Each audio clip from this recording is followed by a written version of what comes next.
sommes dans l'exposition L'Antiquité rêvée, dont le propos est de parler en fait de tout un pan de l'histoire de l'art au XVIIIe siècle en Europe, qui est maintenant méconnu. C'est un vaste courant d'intérêt pour l'Antiquité, nourri par la richesse des découvertes archéologiques de l'époque et surtout nourri par la structuration, l'invention à l'époque de l'archéologie comme une science.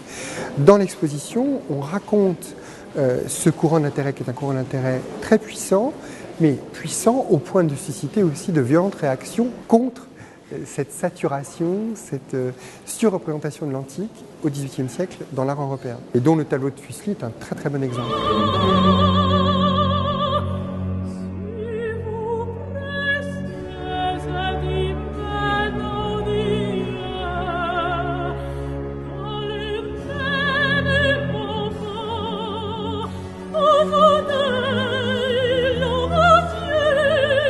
C'est un tableau qui a été tout de suite très célèbre, tout de suite connu et copié.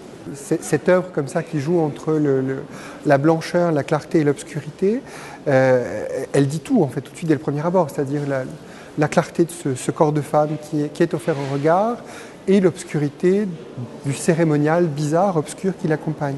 Il n'y a aucune clé, en tout cas aucun élément dans la littérature, dans le folklore, dans la mythologie, qui puisse permettre de comprendre tout de suite de quel personnage il pourrait s'agir. Ce mauvais rêve, il nous apparaît puisque ça pourrait être les deux créatures qui l'accompagnent. Le gnome assez inquiétant qui a pris possession d'elle, qui est assis sur elle, et puis le cheval fou au regard aveugle qui l'accompagne. Très certainement, peut-être qu'on assiste, qu'on participe au cauchemar de la jeune femme, et c'est peut-être ça qu'elle voit dans son mauvais rêve. Une autre clé de lecture qui a été fournie dès le départ, enfin par les commentateurs de Fuseli dans la presse, c'est que très certainement ce démon correspond à un incube, donc un personnage, un démon du folklore médiéval septentrional. Les incubes, ce sont des démons qui viennent troubler le sommeil des femmes par des rêves sexuels en fait. Et ce démon, en fait, c'est très certainement le fantasme du viol, le fantasme de l'appropriation la plus terrible qui soit. Le cheval, il a beaucoup intrigué aussi les commentateurs. Alors, une des clés possibles, c'est qu'en anglais, cauchemar, ça se dit nightmare. Mère, c'est la jument.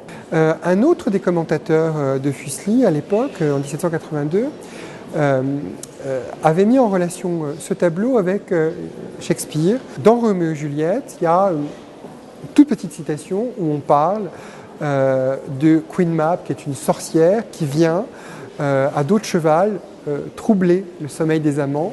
Et dans ces cas-là, la jeune fille serait peut-être une jeune fille amoureuse et le cheval serait le cheval de la sorcière qui vient ici troubler son sommeil. Donc, tout ça sont des interprétations qui sont tout à fait plausibles.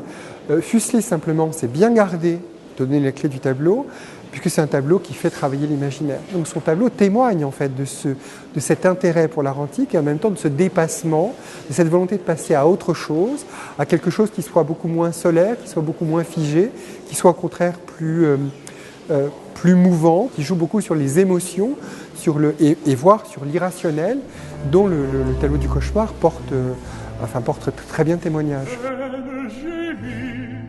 Ses yeux se remplissent de pleurs qui même en outrageant m'intéressent pour elle.